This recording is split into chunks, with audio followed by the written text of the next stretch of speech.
우리 하나님 말씀 구약성경 출애굽기 보겠습니다. 출애굽기 20장입니다.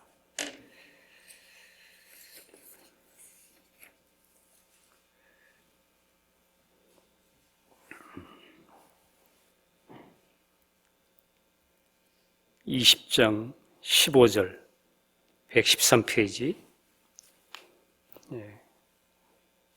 요즘 십계명 보고 있는데 20절 한 절 같이 한번 합독합니다.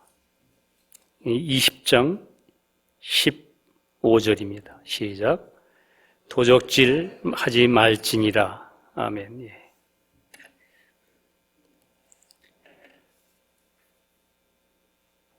도적질 하지 말라. 여러분과 저의 신앙생활 안에서의 생활뿐만 아니고 우리 삶의 신앙생활 가운데 있는 문제만 아니고 이 문제는 모든 세상의 사회 질서와 공동 삶을 이 도적질을 하게 되면 파괴되는 결과를 가져옵니다. 이건 다른 사람과의 관계상에 다른 사람과의 삶 속에 실질적으로 문제가 되는 것이고, 더욱 여기 도적질하지 말라는 이 말씀 속에는 우리 크리스찬들의 세상 사람들은 마찬가지지만 양심과 관련된 문제입니다. 여러분, 도적질 크리스찬이 아니더라도 그렇고 모든 사람이 이 하나님이 주신 이 양심 속에 있는 도적질하는 것이 얼마나 잘못된 범죄라는 것은 다 알고 있고, 누구든지 믿지 않은 사람도 이것에 대해서는 그 도덕 기준이 다 그 안에 있습니다. 그러니까 여러분, 예수 믿는 여러분과 제가 도적질 하지 말라고 하면 당연한 것이잖아요. 이 도적질하는 정신 상태, 남에게 손해를 끼치면서도 나 자신에게만 이득을 가지려는 태도, 그런 도덕의 정신 상태. 그래서 그리스도인들이 혹시 사회생활이나 공동의 삶 속에서 이 사람들이 여러분과 제가 빛 가운데 양심의 소리를 무시하고 자신의 이익만 생각할 때 이런 도적질이라고 표현되어 있습니다. 도적질하는 삶의 형태가 우리 삶의 형태가 나타납니다. 여러분, 우리 신앙생활 하면서 실제로 그런 얘기를 많이 듣습니다. 이상하리만큼 불신자들이 교회를 비판할 때 예수 믿는 사람들이 더 이기적이다, 이런 표현을 하죠. 그런 얘기를 많이 합니다. 언제나 이익적인 이익관계라든지 이해관계에 예수 믿는 사람이 더 이기적이고 자기중심적이다. 그 문제가 여러분과 저에게 사실 있습니다. 오히려 예수 믿지 않은 사람들 속에는, 예수 믿은 사람은 여러분과 저 안에 양심이 어느 날 예수님에 만나서 죄인 되었던 내가 마음속에 있는 그 죄의 본성과 양심의 그 송사와 그러한 그 근심에 의해서 늘 정죄감 속에 있다가 어느 날 주님을 만나서 주님 십자가에 피 흘리신 그 놀라운 그 은혜를 발견하고 여러분과 저의 양심에 참된 그 양심에 호소하던, 히브리서 10장 22절은 양심의 악을 깨달았다 한 것처럼 양심의 악을 깨달아서 너무 자신을 보고 괴로워하던 그가 주님의 피가 그러한 나를 위해 피를 용서해 주셨구나, 이걸 깨닫고 나니까 그만 마음에, 여러분과 제가 죄사함 받고 주님 만났을 때 그 자유를 누리는 그 자유는 양심에서 자유를 얻은 거예요. 양심의 소리가 끝난 거예요. 예. 참소가. 사탄도 양심을 막 그냥 찔러댔는데, 그리고 자유를 얻고 보니까, 그다음 그 자유가 이제는 삶이 하나님과 나하고도 화목됐지. 내 삶이 이제 영원한 소망이 생겼지. 그러니까 모든 것이 갑자기 자기 자신에 대한 경계심이 풀리기 시작합니다. 내 영이 구원 얻었지만, 예수가 왔지만, 아직도 내 혼 속에 나의 처리되지 않은 육신 속에는 여전히 문제가 있다는 것에 대한 분명한 그런 경계심을 갖고 더욱더 믿음으로 진리의 말씀을 알고 기도하고 삶 속에서 부딪히면서 나오는 모든 문제들에 대하여 정확한 반응을 하고 주님을 바라보는 생활을 해야 되는데 그만 자기 자신에 대해서 해방되는 것에 대해서 그만 경계심이 풀려요. 그렇게 되니까 갑자기 우리가 그 구원의 즐거움과 기쁨이 그만 자기 중심적으로 향해 버립니다. 자기 중심으로 기울어짐으로. 그러므로 이제 그 다음에는 큰 문제가 해결된 사람처럼 마음에 그런 자유가 있으니까 이제 그 다음에 삶이 좀 평강해졌어요. 평강해지니까 그 다음에 경계심이 풀린 가운데 그 다음에 모든 것이 그 다음에는 기쁨과 즐거움과 좋은 것을 자꾸 추구하는데 이상한 건 뭐냐면 그게 자기도 모르게 자기 중심적이 된다 그 말이에요. 나를 위해서.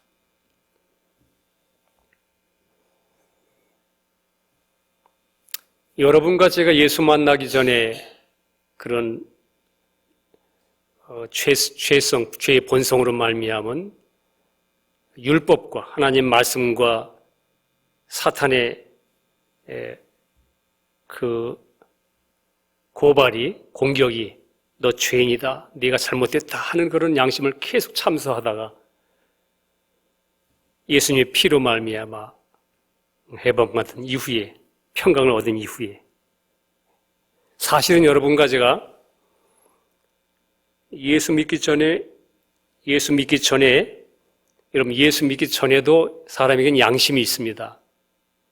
여러분 크리스찬들이 이 양심에 대해서 조금 좀 민감해질 필요가 있어요. 좀 더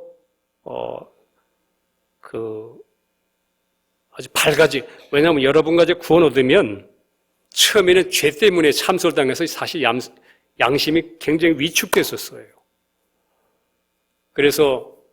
그런데 예수님의 피로 말미암아 자유를 얻은 뒤에 사실은 죽었던 영이 살아났으므로 양심은 영에 속한 부분이기 때문에 죽었던 영이 살아났기 때문에 여러분과 제가 주님 바라보고 주님을 기쁘시게 하고자 하는 삶을 살기 원하는 마음이 생기기 시작하면 사실은 양심이 더욱 밝아지는 거예요.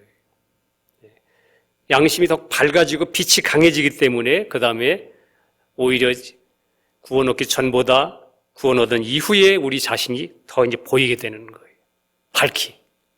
왜? 양심이 나를 자꾸 조그만 문제에 대해서 민감하게 반응을 하기 때문에. 그러나 구원 얻기 전에 옛날의 양심은 양심이 있었지만 사람들이 다 상황 윤리를 따라서 그냥 적당히 그냥 이 세상 사는 게 그런 거야. 다 이루고 넘어갔잖아요. 구원 얻기 전에.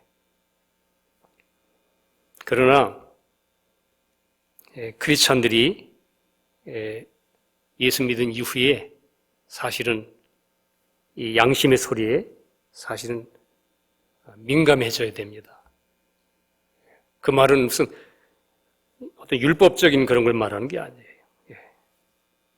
도덕의 수준의 문제가 아니고 양심은 영에 속한 부분이기 때문에 우리가 좀 알아야 되는 게 뭐냐면 영 하면 영의 기능이 있습니다. 그 안에. 우리는 보통 그 세 가지를 직관, 그 다음에 영교, 그 다음에 양심입니다. 영의 기능 안에는 직관, 직접 본다는 그런 표현이죠. 직관력.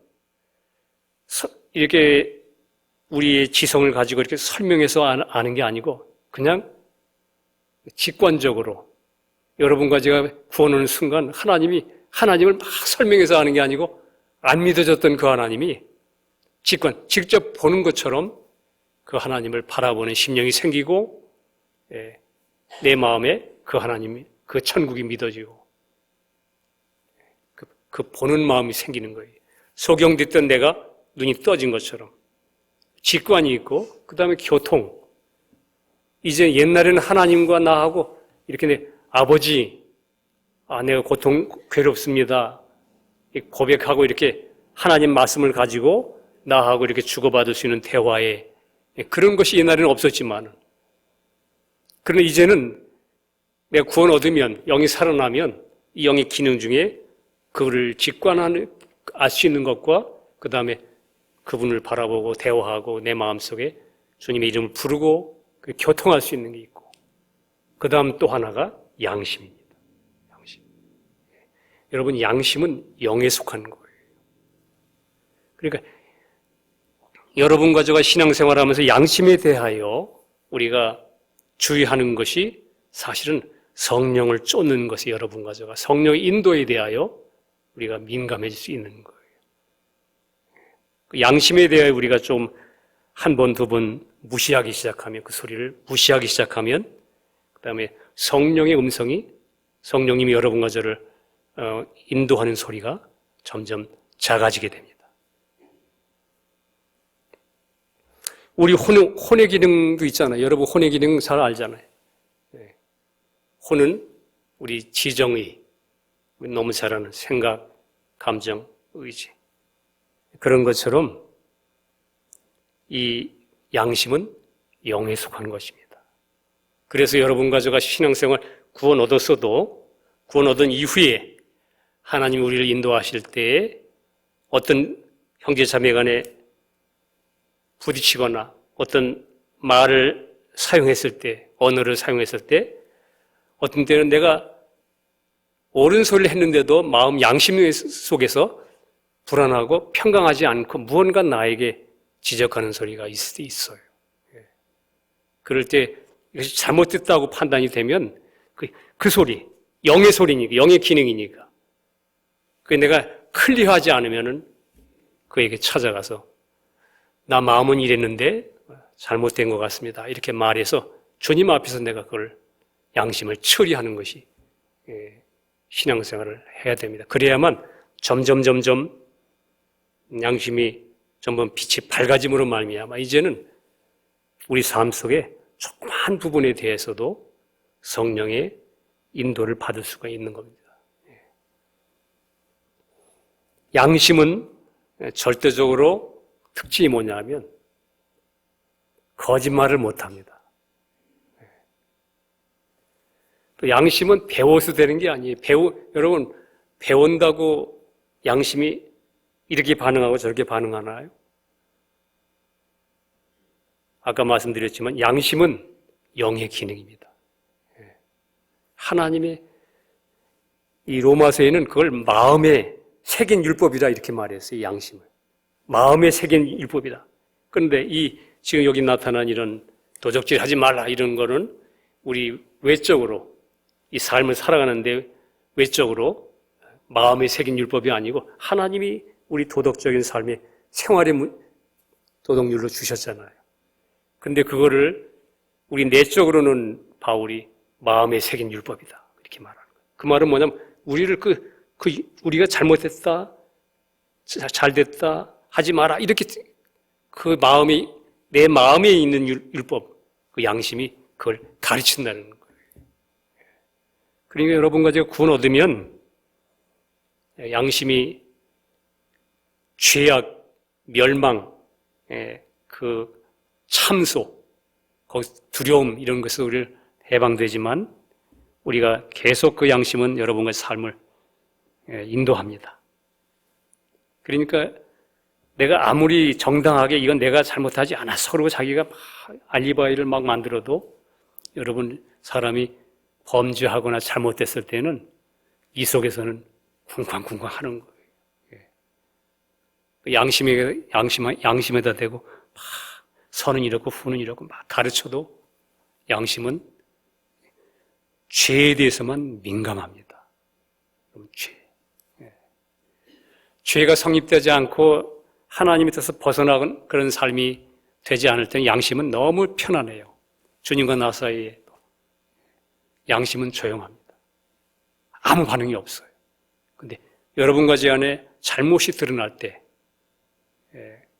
내 안에 잘못된 것이 생길 때 이상하리만큼 여러분과 저 안에서 아주 거짓없이 여러분과 반응하는 거예요. 양심입니다. 영에 속한 것입니다. 그러니까 크리스찬들이 생활하면서 내 양심에 꺼리낌이 있다는 이런 것에 대하여 분명히 우리는 하나님 앞에서 신앙생활하면서 이것에 대하여 민감하게 생각해야 하는 부분이기도 합니다. 그러니까 양심에 화인 맞아가지고 예수 믿은 다음에도 그런 불의의 사람들이 있었죠. 고린도 교회도 있었고. 우리 성경에 나타난 사도 바울의 한번 예를, 사도 바울이 어떻게 신앙생활했나 하는 걸 아주 많은 그 얘기가 있지만 제가 한번 몇 가지를 한번 읽어보면 바울이 그렇게 예수 믿고 그렇게 구원 얻고 완전한 그런 해방 받은 사람이고 십자가 다 통과하고 그는 모든 과정을 통해 이제 아주 이제 나는 매일 죽노라 내 안에 사는 건 예수뿐이다 이렇게 말하는 사람도 바울도 그가 실제적인 삶을 살아가는데 어떻게 말하는지 한번 들어보면 여러분과 저도 우리의 삶, 우리 크리스찬의 삶이 있는 거예요. 사도행전 23장 1절에 보니까 바울이 공회를 주목하여 가로되 여러분 형제들아 오늘날까지 내가 범사에 양심을 따라 하나님을 섬겼노라. 나는 내 마음으로 섬겼는데 공회 앞에서 그들이 왜냐하면 바울이 사도권을 막 그냥 비난하고 어떻게든지 바울을 흠을 잡으려고 그렇게 그 유대인들이라든지 사탄의 역사가 있었잖아요. 여러분 형제들아 오늘날 지금까지 나는 구원 얻은 이후 범사의 모든 일에 양심을 따라 하나님을 섬겼다. 하나님을 어떻게 섬겼느냐? 믿음으로 섬기지. 그런데 바울의 지금 표현 속에서 우리는 바울이 그의 삶의 성령의 인도를 따라 살고 그의 삶이 어떻게 그가 조정받고 있는, 조절되고 있는가를 볼 때 그렇게 표현하는 거예요. 내가 범사라면 모든 일, 사람을 만나는 일, 복음을 전하는 일, 원수를 대하는 일, 모든 일에 늘 이 문제를 탁 부딪힐 때 내 마음의 반응이 양심의 꺼리낌이 그걸 양심을 따라 양심에서 이게 아니다. 나는 합리적으로 나는 내가 틀리지 않았는데 그런데 이 속 깊은 곳에서는 그래도 너는 옛사람은 죽었지 않냐? 예수가 안 나타나지 않니? 하고 양심이 나를 내 마음속에서 나를 빛을 비출 때 내가 양심을 범사에 양심을 따라 주를 섬겼노라. 이 바울의 말 속에는 여러분 크리스찬의 우리 삶을 말하고 있는 겁니다. 사도행전 24장 16절 이것을 인하여 나도 하나님과 사람을 대하여 항상 양심의 꺼리낌이 없기를 힘쓰노라. 양심의 꺼리낌이 없기를 힘쓰노라. 우리 무슨 문제 부딪히면은 나는 잘못했다, 안 했다 이런 것 때문에 우리는 고집할 때 있잖아요. 저 사람이 잘못했어. 난 틀리지 않았어. 이 선악과의 원리를 옳고 그름의 원리를 쫓고 있는데 깊은 곳에서는 내가 그리스도로 용서하지도 못하고 그리스도 살지 않고 있지 않니? 하고 양심이 내 안에서 계속 나에게 터치할 때 나는 하나님과 사람을 대하여 항상 양심의 꺼리낌이 없기를 힘쓰고 있다. 바울의 삶입니다. 바울의 삶이란 말은 그리스도의 삶. 로마서 9장 2절에 내가 그리스도 안에서 참말을 하고 거짓말을 아니하노라. 바울이. 내게 큰 근심이 있는 것과 마음이 그치지 않는 고통이 있는 것을 내 양심이 성령 안에서 나로 더불어 증거하노니. 그러니까 성령님이 지금 내가 이렇게 사는 것이 이렇게 내가 너희들을 향하여 근심하고 이렇게 살면서 이렇게 하고 살면서 내가 거짓말하지 않는 거, 내가 진실하게 살고 있는 거,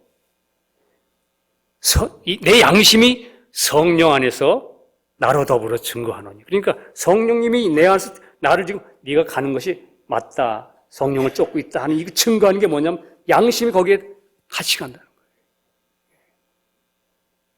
내 양심이 성령 안에서 나와 더불어 증거하고 있다. 성령님이 증거한다는 그렇게 표현을 말만 하는 게 아니고 내 양심이 성령과 더불어 같이.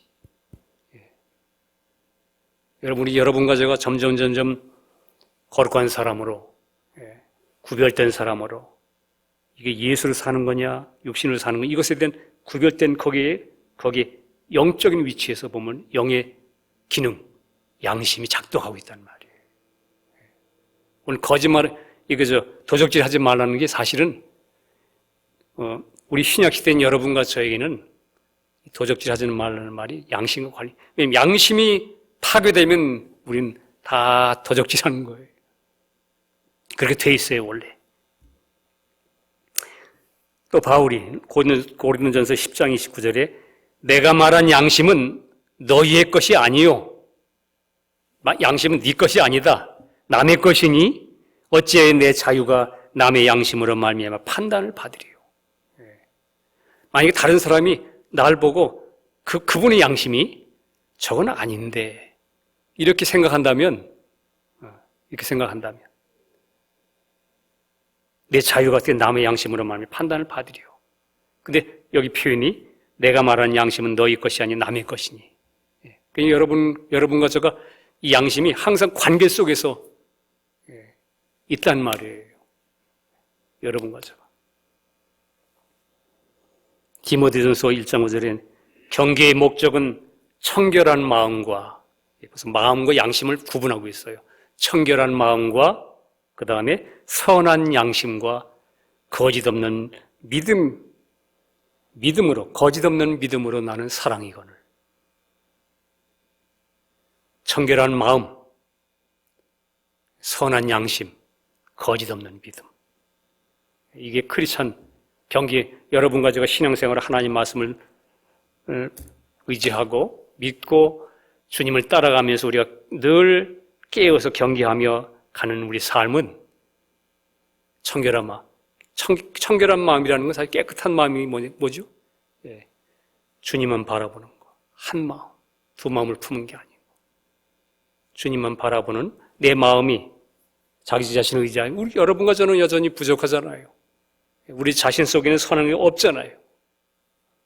그러니까 선한 마음이라고 표현하지 않고 청결한 마음, 구별된 원문에 청결한 마음은 두 마음을 품지 않는 한 마음이라는 의미예요.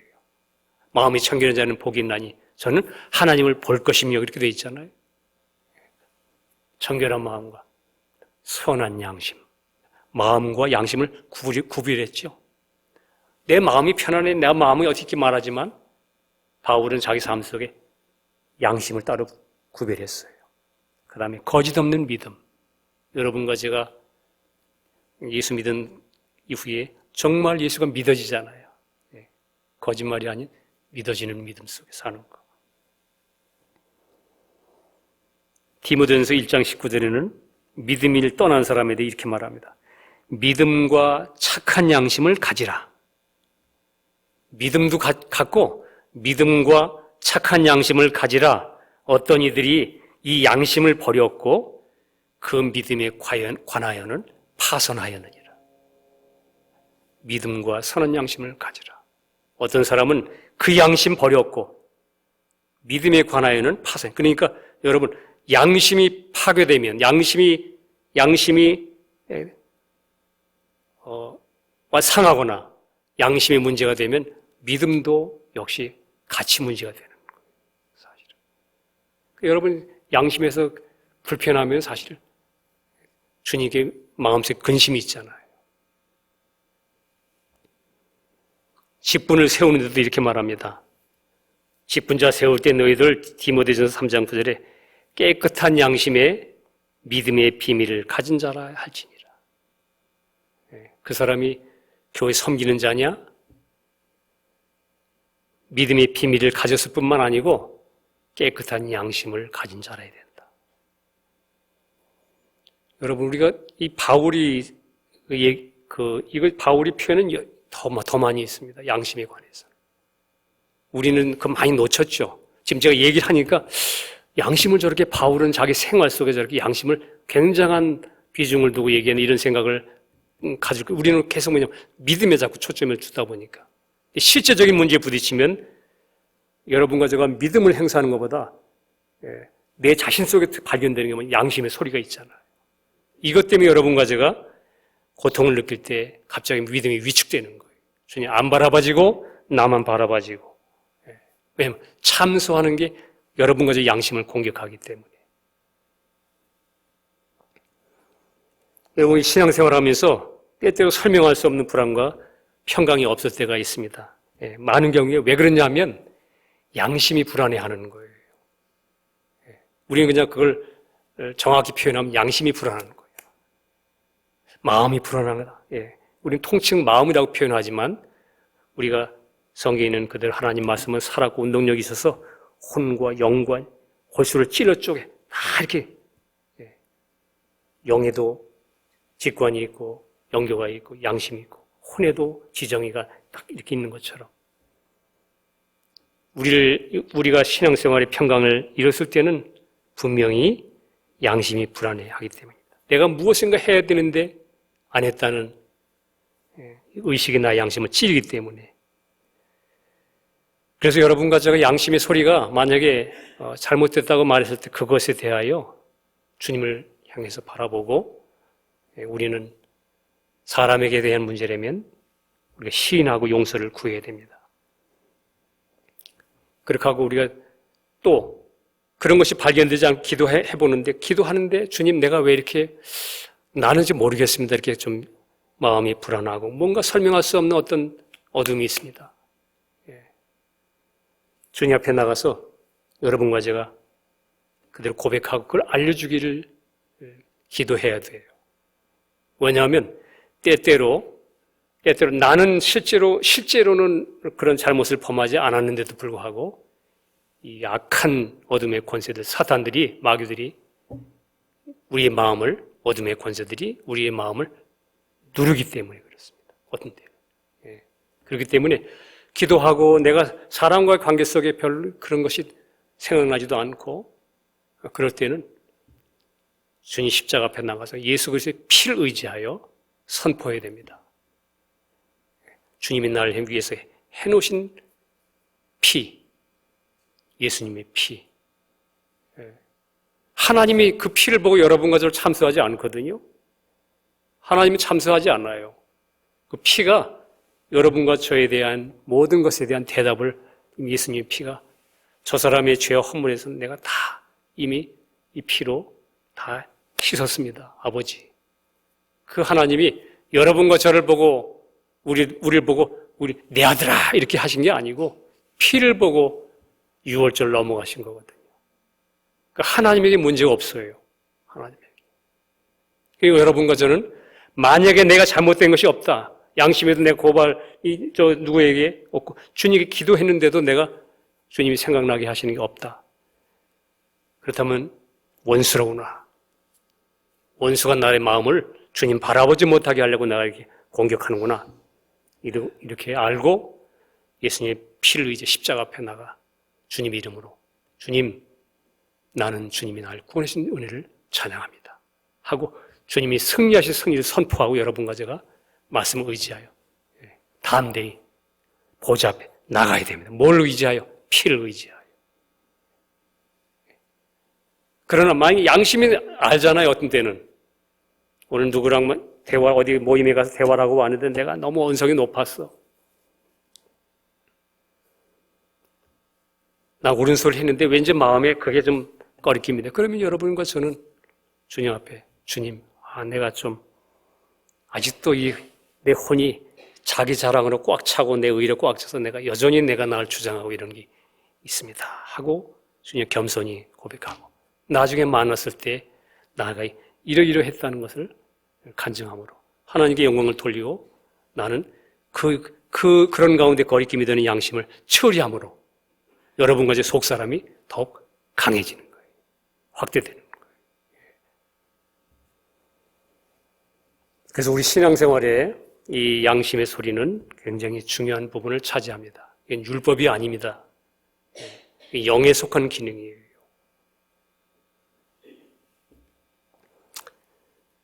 오늘 도적질을 하지 말라는 이 말씀을 범하는 건 사실은 양심의 소리를 무시하기 시작하면 오는 증상들. 실제로 세상에 있는 도적들, 도둑들, 그런 사람들은 뭐죠? 양심이 화인 맞았기 때문에 그 실행이 되는 거예요. 남의 걸 훔쳐오는 게, 그게 남의 걸 막 훔치는 게, 그게 양심이 그게 도덕적으로 다 아는 건데도 그 양심이 다 묵살해버리니까.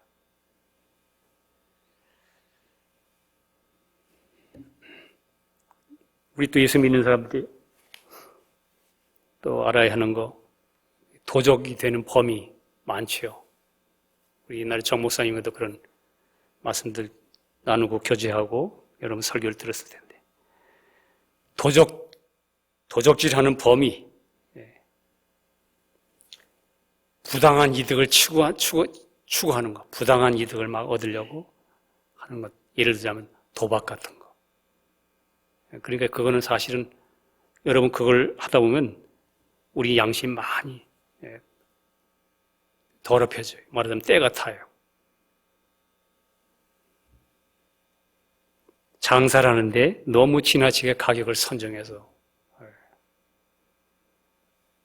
내 이익만 추구하려고 하는 거, 또 남에게 돈을 빌리고도 잘 갚지 않는 경우, 갚을 의사 없이 돈 빌리는 거라든지 있을 수 있어요. 어떤 사람은 상담하다 보면은 돈을 빌려가는데 필요해서 빌릴 수도 있습니다.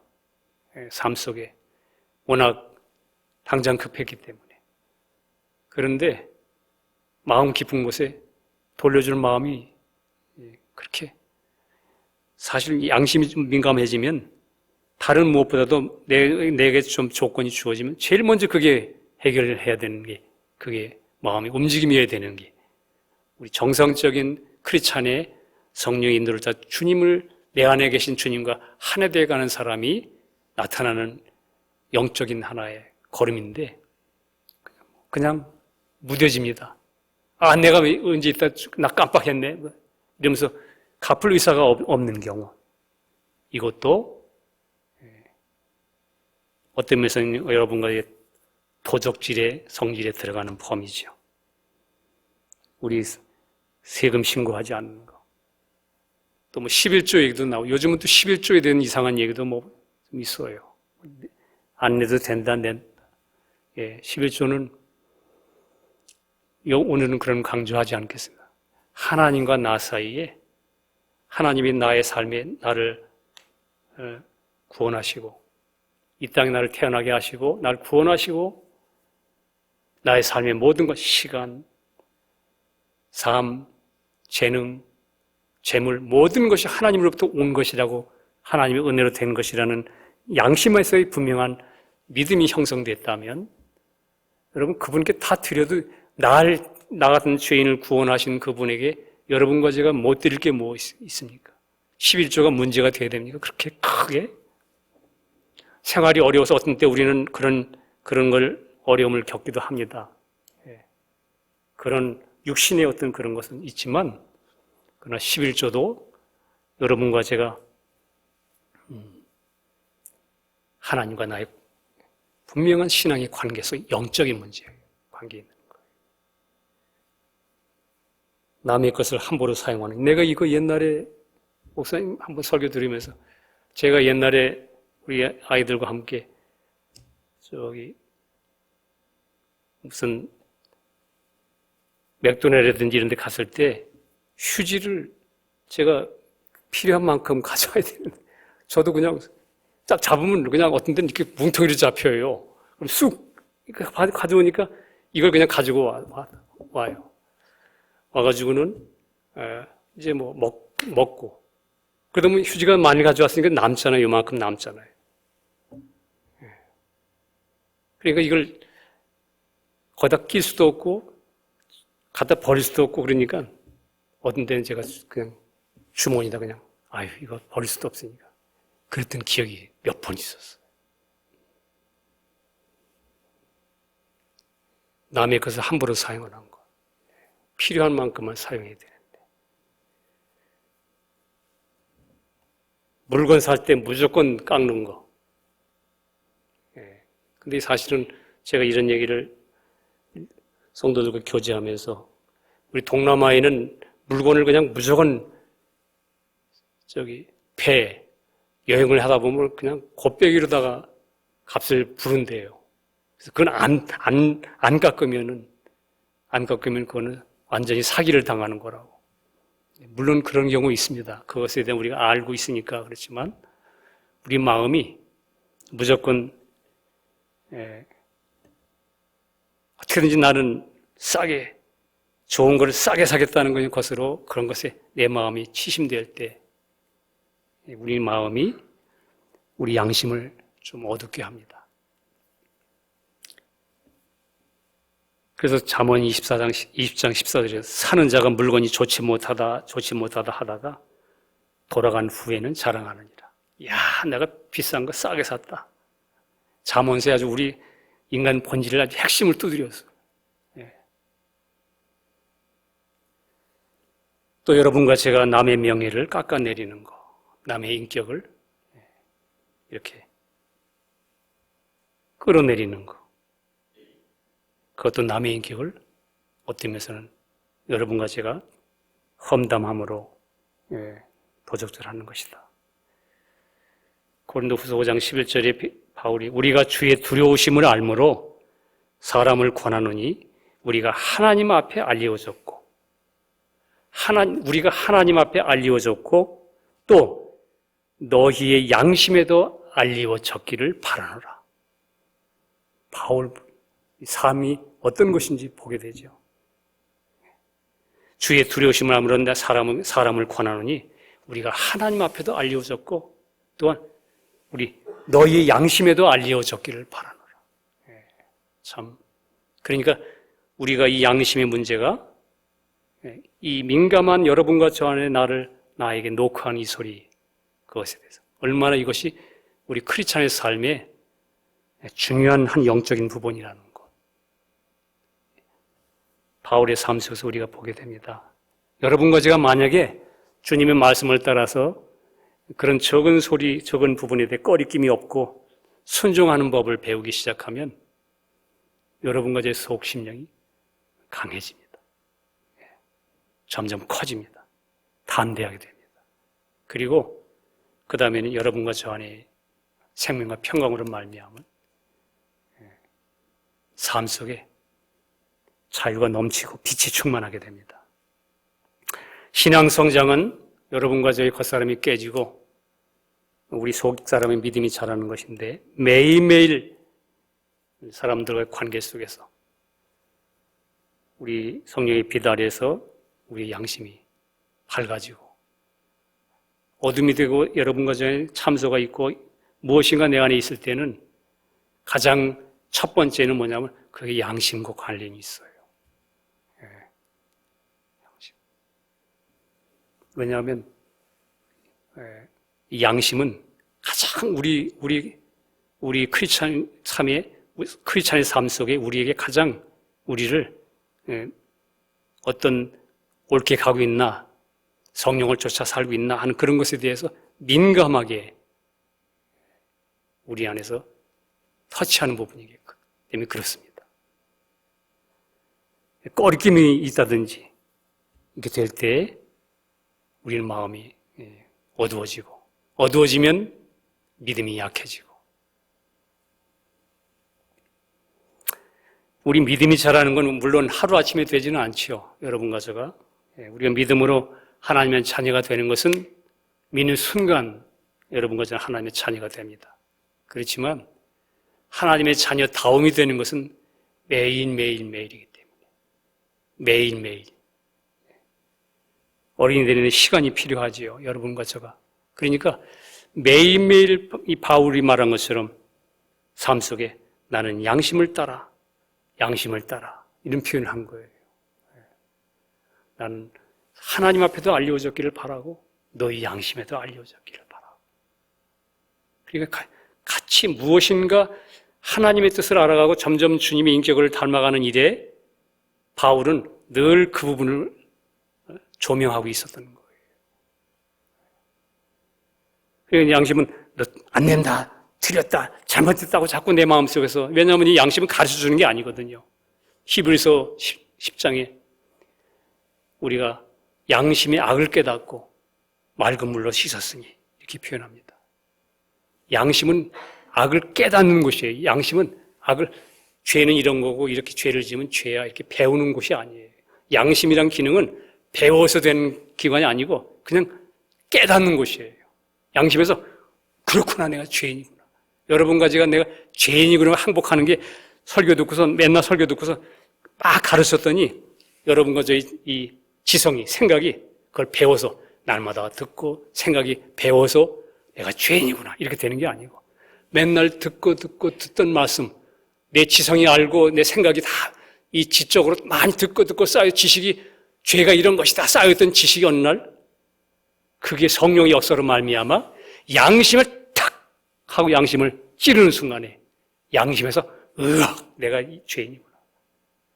죄인임을 깊이 아는 장소가 양심이에요. 그때서야 우리는 하나님 앞에 내가 죄인입니다. 근데 그 양심 위에 예수님의 보혈이 나타나잖아요. 그때서야. 그러니까 여러분과 저의 매일매일 삶 속에서도 관계 속에 우리가 오늘 본문은 도적질하지 말라 이렇게 되어 있지만 도적질하는 자의 양심이 처리하는 문제를 얘기하는 거이기 때문에 크리스찬들에게는 이 문제가 굉장히 중요한 부분입니다. 여러분과 제가 매일매일 이것에 반응하고 점점 하루아침에 되는, 우리는 위치적으로는 분명히 여러분과 저는 죄 용서함 받았죠. 그리스도 안에서 여러분과 저는 이미 십자가가 끝났습니다. 옛사람. 주님이 내 안에 생명 되셨습니다. 그리스도 안에서 우리는 물론 그리스도 안에서 우리는 이 위치를 굳게 지켜야 되는 거예요. 예. 실제 생활 속에, 그러나 여러분과 제 실제 생활 속에 우리가 잘 아는 대로 아브라함이 믿음으로 의롭다함을 얻었지만 아직 그 아들의 생명으로 말미암아 그가 하나님께 나중에 드리기까지, 나만 만족하는 게 아니라 하나님도 만족하는 제단에 드리기까지, 거기는 시간이 필요했잖아요. 99살 되기까지. 하나님 여러분과 저를 점점 내 겉사람은 처리하고 내 안에 예수와 점점 하나 되는 사람으로 만들어가는 그런 삶 속에 있을 때 우리는 오늘 이 도적질하지 말라 하는 이 말씀 속에 내 안에 때때로 양심이 나를 지적할 때, 이게 우리가 잘 구분하기는 참, 우리가 믿음으로 그러니까 주님 앞에 서야 됩니다.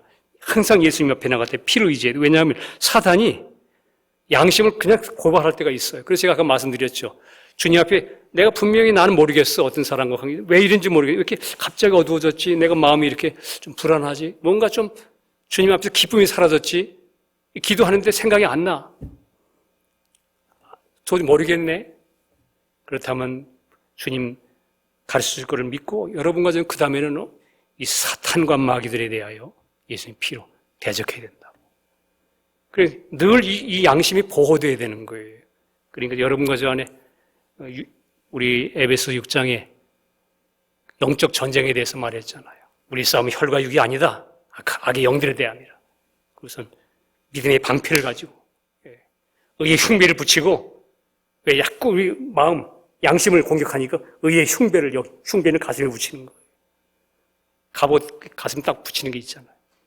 양심을 마음 양심을 공격하니까 주님이 나를 의롭다 하신 거, 너는 자꾸 나를 잘못했다고 그러는데 그 의의 흉배를 붙이고 믿음의 방패를 가지고, 그렇게 써있죠. 그러니까 여러분과 저 날마다 그런 시간들이 매일매일 삶 속에 우리 있게 됩니다. 그 싸움은 우리에게 있는 겁니다.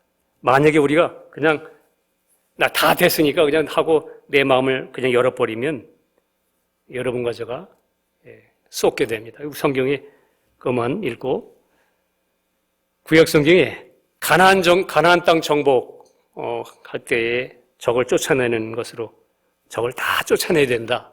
그런 표현이 있는데 신명기 7장 22절에는 이렇게 말합니다. 거기 들어가서 네 하나님 여호와께서 이 민족들을 네 앞에서 점점 쫓아내시리니 여러분과 저 안에서 점점 마음의 가나안 땅, 여러분과 제가 가나안 땅에 있는 7 족속, 원래 사탄으로 짜였던 옛나로 형성된 그런 구습을 쫓는 습성들, 그런 이 민족들을 네 앞에서 점점 내시리니 너는 그들을 급히 멸하지 말라. 두렵건대 들짐승이 번성하여 너를 해할까 하노라. 네 하나님 여호와께서 이 민족들을 네 앞에서 점점 여러분과 저 안에 있는 것을 우리를 처리하는데 이 안에서 처리해서 이 가나안 땅 마음에 참된 하나님이 온전한 가나안이라는 것은 우리가 아는 대로 안식의 땅이잖아요. 안식을 누려야 되고 생명과 평강을 누려야 되는 이 땅에 적들이 있는데 그 원수 민족들을 하나님이 한꺼번에 확 쫓아내는 게 아니고 점점 쫓아내시리니 너는 그들을 급히 멸하지 말라. 성경에 역설적으로 그렇게 표현되어 있습니다. 여러분과 제가 다 끝났어. 예수가 사니까 이제 나는 그냥 모든 게 예수님으로 사는 거야. 우리 한국에 그런 일이 있었습니다. 막 죄를 지면서도 이게 자기는 죄가 없대요, 이제. 죄가 사함받고 다 끝났기 때문에. 이제 내 안에 예수가 사는 거래. 이건 다 예수가 하는 거래. 그러고 실제 자기 혼 자아에 대해서 지식이 없는 거예요. 하나님이 그리스도 안에서는 완전히 여러분과 저를 십자가에 단번에 다 해놓으신 거예요. 여러분과 저는 그걸 믿음으로 날마다 믿음으로 오늘도 믿음으로 그 믿는 만큼 하나님이 여러분과 저를 그 분량만큼 인도하실 한꺼번에 여러분과 저를 3계단으로 이렇게 한 계단 우리를 인도하시지 1계단 다음에 3계단으로 못 가요. 왜냐하면 2계단이 무슨 내용을 여러분과 저가 내 안에 처리될 게 주님만 아시는 건데. 그러니까 매일매일 하나님 앞에서 알려지고 내 양심에도 알려지는 생활. 그 속에 내가 순종되지 않고 처리하지 않은 부분이 있다면 주님, 내가 아직도 처리가 안 됐습니다. 양심에서 그것이 내가 문제를 되면 그 양심을 따라 주님, 내 마음의 근심, 두려움, 염려 이것들에 대하여 주님, 당신을 의탁합니다. 내가 잘못됐습니다. 그러면 내가 다음번에 만나서 그에게 내가 용서를 구하겠습니다. 점점 매일 생활 속에 점점 쫓아내신다 그 말이에요. 하나님이 함께 하셔서. 근데 우리는 다 해결됐으니까. 여러분 다 경험하시죠? 다 해결되는데 왜 내 안에 이런 게 있지? 그건 이제 점점 쫓아내시는 것에 여러분과 저가 믿음으로 반응해야 되는 부분인 거예요. 그래서 오직 의인은 믿음으로 말미암아 사는 거예요. 오늘도. 단번에 처리된 것, 여러분과 저는 그것을 위치적으로는 왔지만 우리는 그것을 오늘도 나를 그 분량까지 인도하시는 주님 앞에서 인도하실 때 하나님은 때때로 오늘 도적질하지 말라. 네 양심에 꺼리낌이 있지? 구약성경에 도적질하지 말라 그랬고 우리는 양심에 너에게 네가 그게 그걸 험담했느냐? 그 인격을 네가 훔쳤구나. 여러분과 저 안에 주님의 음성이 있을 겁니다. 자, 우리에게 분명한 것은 그리스도 안에서, 이 성령 안에서 우리는 완전한 자로 이미 세워진 사람입니다. 그러나 이 땅에 주님 오시기 전까지 우리의 몸, 죄의 몸이라고 되어 있어요, 성경에. 죄의 몸. 이 죄의 몸 안에는 여전히 드나드는 게 있습니다. 여전히 이 안에 자꾸 씨를 뿌리고 이 안에 자꾸 자기 집을 지으려고 이 게릴라들이 거점을 확보하려고 어떻게든지 여러분과 저를 예수 닮지 못하게 하려고. 그래서 우리가 이미 예수님이 십자가에서 나의 죄의 피 흘림으로 나의 옛사람 이미 십자가에 영원히 못 박아 처리하셨습니다. 못 박았습니다. 그것이 나에게 실제로 완전한 승리와 정복이 되기 위해서는 오늘도 조금만 양심의 소리, 때때로 양심의 소리를 내가 거기에 아까 말씀드린 그 두 가지 구별은 해야 됩니다. 사탄이 참소하는 건지, 성령이 내게 빛을 비춰 알려주실 때 분명히 여러분과 저는 아는 거예요. 양심에서. 아니다. 이건 잘못된 것이다. 그랬을 때 순종함으로 엎드려서 나를 처리하고 십자가에 넘기고 삶 속에 그걸 해결해 나가는. 그러니까 우리가 여러분과 저 안에 여전히 이렇게 정복되고 점점 정복되고 내 안에 그리스도로 말미암아 자유의 폭이 넓어지기 위해서는 오늘 이 본문 속에서 우리는 때때로 주님이 터치하는 양심의 소리에도 민감하게 적용하고 반응해야 된다는 거. 그리고 형제 자매 간에 꺼리낌이 있으면 그거 해결해야 돼요. 미안합니다, 형제. 나 마음은 그렇지 않았는데 내가 실수한 것 같다고. 이렇게 하면 그때 즉각 처리하지 않으면 이게 자꾸 여러분 이게 더해지잖아요? 또 무시해버리고 또 그 소리 무시해버리고 무시하잖아요? 그럼 나중에는 성령의 음성이 안 됩니다. 예. 그게 때가 타면 그 다음에는 옛날에는 조그만 것에도 내가 날카롭게 알아서 주님 주여 하고 십자가 앞에 나가게 되는데 이제는 무뎌지면 십자가도 희미하고 내 자신의 삶에 대해서도 희미하고. 바울 오늘 예를 들었죠. 바울이 어떻게 모든 문제를 이 양심을 따라 이렇게 했다고 말하는 거. 예. 여러분 우리 모두 이미 주 안에서는 여러분과 제가 위치에 와 있음을 믿고 우리가 더 주님이 나에게 충만히 나타나기 위한 하나님의 사람으로 우리가 더 발견되기를 원하고 성장하기 위해서 날마다 그 주님의 죽으심과 부활에서 점점 더 믿음으로 연합돼서 조그만 주님의 음성이 들릴 때 주님께 즉각 바라보고 반응함으로 믿음으로 연합함으로 잘못됐으면 빨리 엎드림으로 십자가 앞에 나감으로 처리해서 우리가 우리 속사람이 겉사람은 후피하지만 속은 날로 새로워진다는 이 은혜 속에 은혜를 누리고 승리하는 모두가 되기를 주님의 이름으로 축복합니다. 기도하겠습니다. 주님 감사합니다. 우리가 구원 얻어서 진리 안에서 예수 안에서 자유를 누리고 주님을 찬양하며 이 악한 세상을 주 안에서 주신 은혜를 선포하며 마귀와 사탄의 머리를 짓밟으며 믿음으로 승리할 수 있는 삶을 주신 것을 감사합니다. 그럼에도 주님 보시기에 우리 안에 아직 주님께 맡기지 않은 부분들에 대해 주님이 우리를 다루시기 원할 때에 주님 우리 속에 말씀의 빛이 나에게 비춰서 양심을 따라 나에게 그것이 주님이 나에게 말할 때에 우리는 즉각 말씀을 의지하여 주님 앞에 나가 처리하고 십자가의 죽음과 부활 속에 연합시켜서 내 안에 계신 주님이 더욱 나의 껍질을 뚫고 나와서 하나님과 나 사이에 막힘이 없는 생명과 평강이 충만한 저희들이 되도록 우리에게 믿음을 더하시고 우리의 삶이 날마다 순종함으로 적은 일에 적은 문제들에 대해 진리에 순종함으로 하나님을 영원하게 하는 저희들로 축복해 주시옵소서. 십자가에서 다 이루신 것을 주여 찬양합니다. 우리는 그 기초 위에 있기 때문에 우리 연약한 부분들은 하나님의 그것을 우리를 양육하기 위한 손길임을 믿고 감사합니다.